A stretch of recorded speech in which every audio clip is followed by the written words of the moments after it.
जय हिंद दोस्तों। कैसे हैं आप? मैं उम्मीद करता हूं कि आप बहुत अच्छे होंगे। दोस्तों, जो हमारी PYQ की सीरीज चल रही है उसमें अब मल्टीपल सब्जेक्ट क्वेश्चन आ गए, जिसमें आपको कंप्यूटर भी देखने को मिलेगा, MP की ज्योग्राफी, कल्चर, हिस्ट्री, सभी प्रकार के क्वेश्चन दोस्तों यहाँ पे आपको मिक्स मिलेंगे। तो दोस्तों आइए आज का हमारा सेशन शुरू करते हैं। पहला क्वेश्चन है दोस्तों कि निम्न में से कौन सा मोबाइल ऑपरेटिंग सिस्टम नहीं है। ठीक है दोस्तों, नहीं है का पूछा है, तो यहाँ पे नहीं पे दोस्तों हम पहले क्लिक कर लेंगे जब क्वेश्चन पढ़ते समय। फिर पहला क्या जाएगा दोस्तों, पाम ऑपरेटिंग सिस्टम, दूसरा web operating system, Mac operating system. तो यहाँ पे नहीं है वाला, तो दोस्तों Palm operating system mobile operating system है। ठीक है, इसका विकास दोस्तों 1996 में हुआ था।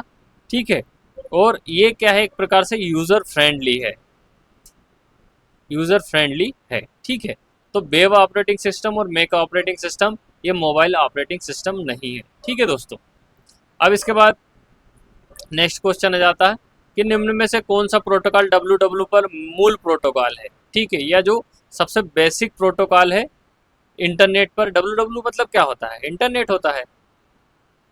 इंटरनेट पर जो सबसे बेसिक या जो आधारभूत जो घटक है वो कौन सा प्रोटोकॉल है, DSI, HTTP, NNTP, FTP। तो दोस्तों ये HTTP ये डब्ल्यू पर क्या है, मूल प्रोटोकॉल है। अब HTTP का फुल फॉर्म क्या है, तो hyper text transfer protocol, hyper text transfer protocol. ठीक है, इसका फुल फॉर्म हो जाता है। अब इसका इसका विकास किसने किया था, तो दोस्तों हम जानते हैं कि डब्ल्यू का विकास किसने किया है, टिम बर्नर्स ली ने किया है। और HTTP का विकास तो ये भी दोस्तों किसने किया है, टिम बर्नर्स ली द्वारा किया गया है। ठीक है, टिम बर्नर्स ली के द्वारा ही HTTP का विकास किया गया है। ये इसका वो जो काम है दोस्तों, वेब पेज को लोड करने में, HTTP का पेज को लोड करने में क्या होता है, इसका उपयोग किया जाता है। ठीक है दोस्तों, तो मूल प्रोटोकॉल अगर पूछे डब्ल्यू का तो आप क्या लगाएंगे, हाइपरटेक्स्ट ट्रांसफर प्रोटोकॉल। फिर नेक्स्ट क्वेश्चन आ जाता है, URL से क्या तात्पर्य है, या URL का क्या फुल फॉर्म है, universal reference location, uniform resource locator, या यूनिवर्सल रिसोर्स लोकेटर।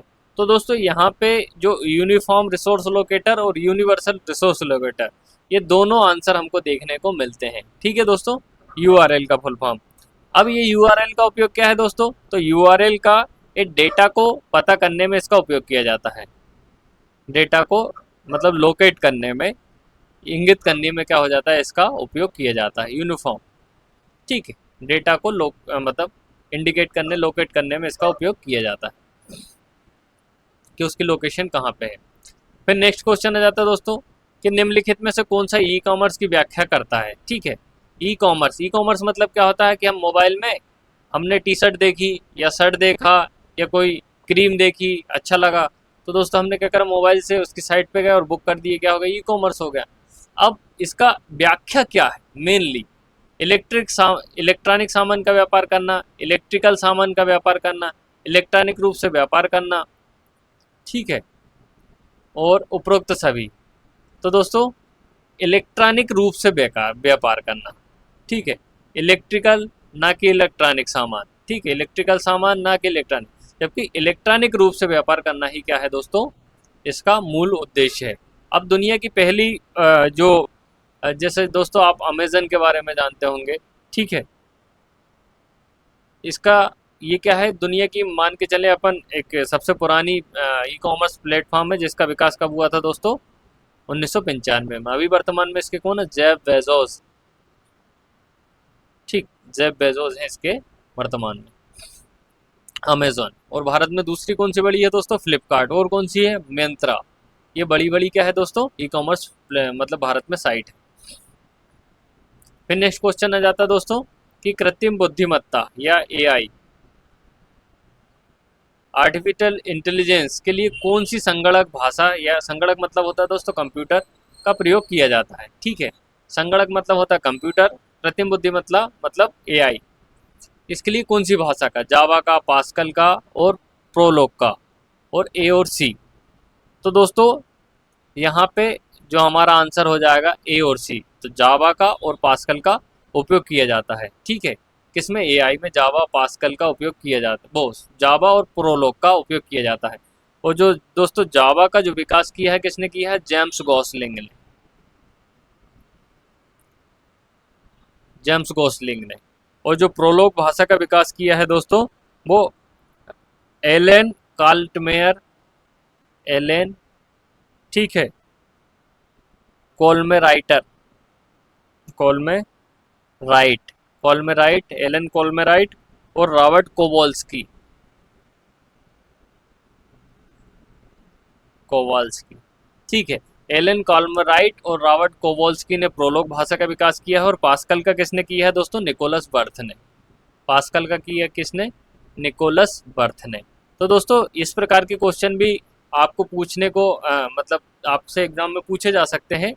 इसके साथ ही दोस्तों अगर आपका कंप्यूटर साइंस है, ठीक है, मान के चलो आपका मतलब ग्रेजुएशन या पोस्ट ग्रेजुएशन में सीएस है, तो इंटरव्यू में भी ये क्वेश्चन पूछे जाने की संभावना रहेगी। जैसे दोस्तों मेरे से बेसिक का फुल फॉर्म पूछा गया था कि बेसिक क्या है भाषा को लेकर। फिर इसके बाद दोस्तों पास्कल के बारे में पूछा गया था, ठीक है, और सी भाषा के बारे में पूछा गया था, और इनके नाम भी पूछे गए थे, इनके फाउंडर कौन है, फुल फॉर्म क्या है। तो दोस्तों इस प्रकार का आपको प्री के साथ मेंस में भी काम आएगा और इंटरव्यू में भी काम आएगा। इसलिए ये मत समझिए कि यहाँ पे सिर्फ प्री की पढ़ाई चल रही है। यहाँ पे दोस्तों आपकी जो तैयारी है वो आपकी सफलता तक की है, ना कि सिर्फ एक एग्ज़ाम को लेकर, ठीक है दोस्तों। तो ये निकोलस बर्थ का भी पूछ सकते हैं। मैं मुझसे पूछा गया था शर्मा सर के बोर्ड में कि बेसिक का फुल फॉर्म बतलाई गए। तो दोस्तों क्या है, बिगिनर्स सिल बेसिक का फुल फॉर्म पूछा था, beginners all purpose symbolic instruction code, ये क्या हो जाता है, इसका फुल फॉर्म हो जाता है। फिर नेक्स्ट क्वेश्चन आ जाता है दोस्तों, बेनगंगा नदी कहाँ बहती है। तो दोस्तों बेनगंगा जो नदी है हमारे दक्षिणी मध्य प्रदेश में बहती है, दक्षिणी मध्य प्रदेश में बहती है, जिसमें दोस्तों कहाँ, बालाघाट, ठीक है, बालाघाट में बेनगंगा नदी बहती है। बेनगंगा में इधर से आके कौन सी, वर्धा नदी मिल जाती है, ठीक, ये बेनगंगा होगी, ये वर्धा हो गई, और दोनों की धारा क्या कहलाएगी, प्राणहिता कहलाती है, प्राणहिता कहलाती है। और ये प्राणहिता कहाँ जाके मिल जाती है, गोदावरी में। तो जो बेनगंगा नदी है दोस्तों ये दक्षिण भारत में बहती है, गोदावरी की सहायक नदी है ना। इसके साथ ही दोस्तों इस पर भीमगढ़ बांध बना हुआ है, ये एशिया का सबसे बड़ा मिट्टी का बांध है, एशिया का सबसे बड़ा मिट्टी का बांध है भीमगढ़ बांध, ठीक है, ये बेनगंगा नदी बना। फिर बैतूल में कौन सी नदी बहती है दोस्तों, ताप्ती, खंडवा से कौन सी, नर्मदा नदी, डिंडोरी से कौन सी बहती, नर्मदा नदी। फिर नेक्स्ट क्वेश्चन आ जाता है दोस्तों, चंदेरी क्यों प्रसिद्ध है, ठीक है, चंदेरी शहर प्रसिद्ध है साड़ियों के लिए, कास्ट के लिए, बीड़ी उद्योग के लिए, हीरा के लिए। तो दोस्तों चंदेरी है ये अपनी साड़ियों के लिए प्रसिद्ध है, और चंदेरी कहाँ आता है, अशोकनगर जिले में आता है। अब चंदेरी साड़ी की विशेषता क्या है, तो दोस्तों उसका जो आकर्षक पल्लू होता है उसके लिए क्या होती है दोस्तों, यहाँ बहुत प्यारी बनावट रहती साड़ी में, तो उसके लिए चंदेरी साड़ी प्रसिद्ध है और जीआई टैग भी मिला है। कास्ट के लिए क्या है दोस्तों, कास्ट के लिए रीवा प्रसिद्ध है, ठीक है, रीवा खिलौने। फिर बुधनी घाट के खिलौने जो सीहोर जिले में आता है। बीड़ी उद्योग के लिए क्या है दोस्तों, जबलपुर प्रसिद्ध है। और हीरा के लिए दोस्तों पन्ना, ठीक। फिर नेक्स्ट क्वेश्चन आ जाता है दोस्तों, मटकी नृत्य किस क्षेत्र में प्रसिद्ध है। तो दोस्तों मटकी माँ से याद किया था, ठीक है, मटकी मालवा का है, ठीक है, मटकी कहाँ का, मालवा का है। ये स्त्रियां इसका क्या करती है, स्त्रियां मतलब ये मटकी नृत्य को करती है, ठीक है, शुभ अवसर पर, शुभ अवसरों पर, ठीक है दोस्तों। फिर नेक्स्ट क्वेश्चन आ जाता है दोस्तों कि जो चिड़ी खो पर्यटक स्थल किस जिले में आता है, भोपाल में, राजगढ़ में, रायसेन में, सीहोर में। तो दोस्तों ये चिड़ी खो है, ठीक है, ये राजगढ़ में आता है, राजगढ़ के कहाँ पर, नरसिंहगढ़ में, राजगढ़ के नरसिंहगढ़ में आता है। और इसे मालवा का कश्मीर कहा जाता है, ठीक है, तो ये इसकी विशेषता है। तो राजगढ़ के नरसिंहगढ़ में आता है दोस्तों, इसे मालवा का क्या कहा जाता है, कश्मीर कहा जाता है। फिर नेक्स्ट क्वेश्चन आ जाता है दोस्तों, कवि बिहारी किस राज्य से संबंधित है। तो दोस्तों हमने बिहारी की कौन सी रचना पढ़ी है, बिहारी सतसई, ठीक, ये वही बिहारी है, ठीक है, बिहारी सतसई के बारे में आपने सुना होगा। तो ये इनका जो संबंध है दोस्तों मध्य प्रदेश, उत्तर प्रदेश, राजस्थान उपयुक्त सभी से। अगर बिहार का भी आ जाए तो दोस्तों वो भी लगा देना। ठीक है, मध्य प्रदेश, उत्तर प्रदेश, राजस्थान उपयुक्त सभी से इनका संबंध है। फिर नेक्स्ट क्वेश्चन आ जाता है राज्य मंत्री परिषद में मंत्रियों का वरिष्ठ से लेकर कनिष्ठ में, मतलब जो पूरी मंत्री परिषद होती है तो इसमें वरिष्ठ से लेकर कनिष्ठ का सही क्रम हमको व्यवस्थित करना है। वरिष्ठ मतलब सबसे बड़ा सबसे पहले, और कनिष्ठ मतलब छोटा। ठीक है, तो आप दोस्तों राज्य मंत्री, उप मंत्री इस प्रकार से व्यवस्थित नहीं करना, हमको कैबिनेट मंत्री शुरू करेंगे। तो बड़ा सबसे पहले कौन होता है मंत्रालय में या जो मंत्री परिषद बनती है उसमें, तो दोस्तों यहाँ देखिए कैबिनेट मंत्री रहता है। ठीक है, मतलब पूरे मंत्रालय उसके अंदर में रहता है। फिर राज्य मंत्री रहता है, फिर उप मंत्री रहता है, फिर संसदीय सचिव रहते हैं। ठीक है, तो ये हमारा सही क्रम रहेगा। तो आपको अगर पूरे भी याद नहीं करना ना तो कैबिनेट मंत्री और राज्य मंत्री को याद करें। ठीक है, और संसदीय सचिव क्या होते हैं दोस्तों, ये तो प्रशासनिक अधिकारी होते हैं, प्रशासनिक अधिकारी होते हैं। तो दो याद कर लो, कैबिनेट मंत्री, राज्य मंत्री, उप मंत्री, आप लगा ही दोगे फिर आंसर। फिर इसके बाद नेक्स्ट क्वेश्चन आ जाता है दोस्तों मध्य प्रदेश विधानसभा में विपक्ष के प्रथम नेता। दोस्तों देखिएगा, मैंने आपसे कहा था कि बीच में भी कुछ क्वेश्चन मतलब शब्द ऐसे आते हैं जिनको आपको हाईलाइट करना है कब एग्जाम आप हल कर रहे हो एग्जाम के दौरान। यहाँ पे देखिए दोस्तों विपक्ष के नेता। ठीक है, विपक्ष का नेता पूछ लिया आपसे, है ना, तो विपक्ष को अपने को हाईलाइट करना है और नेता का, विधानसभा के। ठीक है, विधानसभा विपक्ष के नेता विष्णु विनायक सरवटे, विष्णुनाथ तामस्कर, बीजी घाटे और विश्वनाथ यादव तामस्कर। तो देखिए दोस्तों विष्णुनाथ तामस्कर भी दिया है, विश्वनाथ यादव तामस्कर भी। अब यहाँ पे भी आप कंफ्यूज हो जाएंगे, तो क्या शर्त है कि आप फुल फॉर्म भी पढ़ के जाए। ठीक है, फुल फॉर्म क्या है इनका, विश्वनाथ यादवराव तामस्कर। तो दोस्तों आरसीपीवी नरोना के बारे में, या जो नरोना जी है, ठीक है, नरोना एकेडमी, इनका भी फुल फॉर्म एग्जाम में पूछ चुकी है पीएससी। तो इस प्रकार दोस्तों कहीं कहीं आपको जो शॉर्ट फॉर्म लगे और आपको लगे कि ये मतलब काफ़ी ज़्यादा इंपॉर्टेंट व्यक्ति है, तो उसका फुल फॉर्म आप एक बार पढ़ के जाइएगा। ठीक है दोस्तों, तो विश्वनाथ यादवराव तामस्कर कौन थे, विपक्ष के नेता थे। अब विष्णु विनायक सरवटे कौन थे, तो दोस्तों ये विधानसभा के उपाध्यक्ष थे। विधानसभा के पहले उपाध्यक्ष कौन थे, विष्णु विनायक सरवटे, विष्णु विनायक सरवटे। और बीजी घाटे कौन थे, महानिरीक्षक। ठीक, पहले महानिरीक्षक थे। ठीक है, फिर नेक्स्ट भारतीय संविधान के अनुसार कौन सी संस्था राजनीतिक प्रशासनिक व्यवस्था में, देखिएगा यहाँ पे देखिए हाईलाइट करना, राजनीतिक और प्रशासनिक व्यवस्था हाईलाइट कर लिया, फिर निर्णय लिया और सर्वोच्च संस्था। तो तीन शब्द को आप पकड़ कर रखोगे ना दोस्तों, तो आपको मतलब आपका जो क्वेश्चन अच्छे से हल हो जाएगा। सत्ताधारी जल, मंत्रिमंडल, विधानसभा, सामूहिक रूप से सभी। तो दोस्तों यहाँ पे जो मंत्रिमंडल होता है, जैसे हम एमपी की बात करें तो सीएम मोहन यादव जी और उनके जो सभी मंत्री है, तो ये राजनीतिक भी है और प्रशासनिक भी, कि प्रशासन को क्या काम करेगा, राजनेता जो डिसाइड करेंगे वही प्रशासन का काम रहेगा। तो मंत्रिमंडल सर्वोच्च निर्णय लेने वाली संस्था हो जाती है। यहाँ पे अगर प्रशासनिक की बात आ जाएगी दोस्तों, तो प्रमुख सचिव का नाम आ जाएगा मध्य प्रदेश में। ठीक है, जो प्रमुख सचिव होते हैं ना हमारे सर्वोच्च सचिव, तो उनका नाम आ जाएगा। और राजनीतिक प्रशासनिक लिखा तो फिर मंत्रिमंडल आ जाएगा। इस प्रकार से आपको ध्यान रखना है दोस्तों, है ना।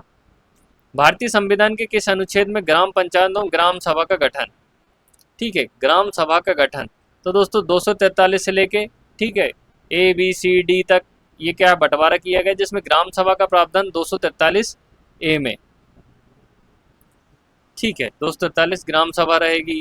फिर बी में उसका क्या गठन के बारे में हो जाए वो, सी में क्या हो जाएगी दोस्तों, ग्राम सभा की संरचना हो जाएगी। डी में क्या हो जाएगा दोस्तों, आरक्षण हो जाएगा। और ई में क्या हो जाएगा दोस्तों, कार्यकाल। इसके साथ दो और महत्वपूर्ण है, आई में क्या है दोस्तों, वित्त आयोग। ठीक, और के में क्या है, राज्य निर्वाचन आयोग। ये 5 महत्वपूर्ण है दोस्तों। ग्राम सभा का याद रखें। डी में क्या मतलब आरक्षण है। ई में क्या है दोस्तों, 5 साल का कार्यकाल रहेगा। आई में वित्त आयोग और के में राज्य निर्वाचन आयोग। ये 5 आर्टिकल आप याद कर लेंगे तो यहीं से लगभग दोस्तों क्वेश्चन आता है। फिर इसके बाद नेक्स्ट क्वेश्चन आ जाता है दोस्तों, मध्य प्रदेश का पूर्ण रूप से खुले में शौच मुक्त राज्य घोषित हो गया था। ठीक है, जो स्वच्छता सर्वेक्षण है दोस्तों, उसके तहत बात की जा रही है ना। 16 जनवरी 2016, 1 मई 2018, 15 अगस्त 2016, 2 अक्टूबर 2018। तो दोस्तों 2 अक्टूबर 2018 को जो गांधी जयंती है, ठीक है, उस पर भारत क्या हो गया था, खुले में शौच मुक्त हो गया था। फिर नेक्स्ट क्वेश्चन है, पन्ना जिले में हीरा उत्खनन के लिए किसके द्वारा किया जा रहा है? जो हीरा उत्खनन हो रहा है पन्ना में, तो वहाँ पे किसकी भूमिका है, या मतलब कौन सा विभाग काम कर रहा है, उस प्रकार का क्वेश्चन है। Rashtriya Khanij Vikas Nigam, Bharat diamond bourse, Jindal sales corporation, Alrosa. तो दोस्तों राष्ट्रीय खनिज विकास निगम जो है दोस्तों पन्ना में हीरा का उत्खनन कर रहा है, ठीक है। राष्ट्रीय खनिज विकास निगम, पन्ना हीनोदा। फिर नेक्स्ट क्वेश्चन आ जाता है, निम्नलिखित में से कौन सा विकल्प सही नहीं है? देखिएगा दोस्तों, फिर आपने को लास्ट में पढ़ना है, क्वेश्चन को पूरा पढ़ना और जो चारों ऑप्शन को भी पढ़ना दोस्तों, है ना। क्वेश्चन को पूरा पढ़ना पहली प्राथमिकता, और क्वेश्चन के बीच में कुछ भारी भारी शब्द दे देते हैं, उसके साथ लास्ट में नहीं लिख दिया जाता, तो आपको क्वेश्चन पढ़ना है। आप मेरे से वादा करिए, कसम खाइएगा दोस्तों, ठीक है। मध्य प्रदेश में पाया जाने वाला कोयला का गोंडवाना सेल समूह संचित है, ठीक है। मध्य प्रदेश में पाया जाने वाला कोयला गोंडवाना सेल समूह में संचित है, बिल्कुल सही। कि सबसे ज्यादा कोयला कहाँ मिलता है दोस्तों? गोंडवाना सेल समूह में, तो नहीं, में तो ये नहीं आ रहा। फिर मध्य प्रदेश में पेंच और कानन घाटी कोयला क्षेत्र है, बिल्कुल सर, या बिल्कुल जो है दोस्तों, क्योंकि इसमें जो सतपुड़ा कोयला क्षेत्र में ये पेंच और कानन घाटी का नाम आता है दोस्तों, है ना। फिर सिंगरौली कोयला क्षेत्र का विस्तार मध्य प्रदेश और छत्तीसगढ़ में है, तो दोस्तों ये नहीं आएगा, क्योंकि जो सिंगरौली कोयला क्षेत्र है, जिसका लगभग लगभग पूरा भाग तो दोस्तों मध्य प्रदेश में है, और उत्तर प्रदेश के सोनभद्र जिले से इसकी कुछ सीमा लगती है, तो छत्तीसगढ़ तो नहीं आएगा। अगर यूपी आता है तो लगा देना, ठीक है। अगर ऑप्शन में आता है यूपी, तो सोनभद्र से उसकी थोड़ी सी सीमा मिलती है, ठीक है दोस्तों। फिर इसका नेक्स्ट क्वेश्चन, पाताखेड़ा कोयला क्षेत्र बैतूल जिले में स्थित है, वो सारणी तापविद्युत केंद्र को कोयला प्रदान करता है, बिल्कुल सही है दोस्तों, ठीक है। तो यहाँ पे हमारा नहीं पूछा था, तो वो कौन सा हो जाएगा? सिंगरौली केवल मध्य प्रदेश और यूपी में है, छत्तीसगढ़ में नहीं है। सबसे ज्यादा कोयला गोंडवाना क्षेत्र में पाया जाता है, कानन घाटी पेंच घाटी कोयला क्षेत्र है, और पाताखेड़ा का जो कोयला है वो सारणी तापविद्युत केंद्र में उपयोग किया जाता है। फिर नेक्स्ट क्वेश्चन, मध्य प्रदेश में कौन सा कोयला क्षेत्र मध्य प्रदेश में नहीं है? कोरबा कोयला क्षेत्र, मोहपानी, सोहागपुर, पाथाखेड़ा। तो दोस्तों कोरबा जो है अब यहाँ पहुंच गया है छत्तीसगढ़ में। अगर 2000 से पहले की बात होती तो हम ये सही लगा देते, लेकिन अब कोरबा जो कोयला क्षेत्र है वो कहाँ पहुंच गया है? छत्तीसगढ़ में। मोहपानी और पाथाखेड़ा ये सब दोस्तों सतपुड़ा के, सोहागपुर ये हमारे बघेलखंड में जो क्षेत्र है सिंगरौली तरफ, वो वहाँ पे पाताखेड़ा, ये भी दोस्तों सतपुड़ा का कोयला क्षेत्र है। तो कोरबा कोयला क्षेत्र कहाँ है दोस्तों? छत्तीसगढ़ में। फिर नेक्स्ट क्वेश्चन आ जाएगा दोस्तों यहाँ पे कि निम्नलिखित में से कौन सा युग्म सुमेलित नहीं है, ठीक है। सिंचाई परियोजना, उसकी सहायक नदी, बाणसागर परियोजना सोन नदी पर है, बिल्कुल सही है दोस्तों। तवा परियोजना तवा पे है, पेंच परियोजना पेंच नदी पे, कोलार परियोजना बेतवा। तो दोस्तों कोलार परियोजना बेतवा नदी पे नहीं है, बाकी किस पे है? कोलार पर। बेतवा नदी पे कौन सा दोस्तों? माता टीला बांध है, ठीक है। माता टीला बांध बेतवा नदी पे है, जिसे रानी लक्ष्मीबाई परियोजना के नाम से भी जानते हैं। और कोलार परियोजना कोलार नदी पर है, ये कहाँ है दोस्तों? भोपाल। कोलार डैम यहाँ पे बना हुआ है पहाड़ी पे। फिर नेक्स्ट क्वेश्चन आ जाता है दोस्तों कि बालाघाट जिले की किस नदी नहर की सिंचाई सुविधा प्राप्त है, या बालाघाट में कौन सी नहर से सिंचाई प्राप्त होती? बैनगंगा, नर्मदा, ताप्ती, मटियारी। तो दोस्तों यहाँ पे बैनगंगा नदी बहती है, हमने बालाघाट के बारे में पढ़ा, ठीक। बैनगंगा नदी निकलती कहाँ से? सिवनी के परसबाड़ा पठार। बैनगंगा नदी उद्गमित होती है, कहाँ मिल जाती है? गोदावरी में, ठीक है। परसबाड़ा पठार याद रखना दोस्तों। अगर आप बालाघाट जिले से या छिंदवाड़ा के हैं तो दोस्तों आपको ये पूछा जा सकता है आपके इंटरव्यू में भी। फिर नेक्स्ट क्वेश्चन आ जाता है दोस्तों, बेगा की उपजनजाति कौन सी नहीं है, ठीक है। निम्नलिखित में से कौन सी जनजाति बेगा जनजाति की उप जनजाति नहीं है? बेगा जनजाति की उप जनजाति नहीं है। बिजवार, नरोतिया, बडोया, काड़मेना। तो दोस्तों ये बडोया नहीं है, नरोतिया, बिजवार और काड़मेरा ये किसकी है? बेगा की है, ठीक है। ये कहाँ की? बेगा की है।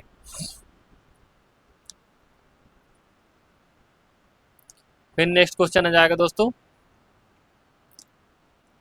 कि जीवन का भौतिक गुणवत्ता सूचकांक, ठीक है, कि घटकों के मूल्यों को मापने का पैमाना किसके बीच रहता है, कि जो जीवन की जो भौतिक गुणवत्ता जो आप अपना रहे हो उनके जो मूल्य रहेंगे, तो उनका जो पैरामीटर रहेगा उसमें कितने स्केल रहते हैं या कितने कितने पॉइंट रहते हैं, इसके बारे में पूछा गया है। तो 0 से 1, 1 से 100, 1 से 50, तो दोस्तों 0 से 100 हो जाता है, 0 से 100 के मध्य, ठीक है। 1 से 100 भी ऑप्शन मिलेगा, लेकिन जब भी दोस्तों इसी प्रकार किसी पैरामीटर की बात आती है तो उसमें 0 से 100 की बात आती है, क्योंकि 0.1 भी किसी को मिलता है, 0.2 भी मिलता है, तो 0 से शुरू किया जाता है, ठीक है दोस्तों, 100 के बीच में।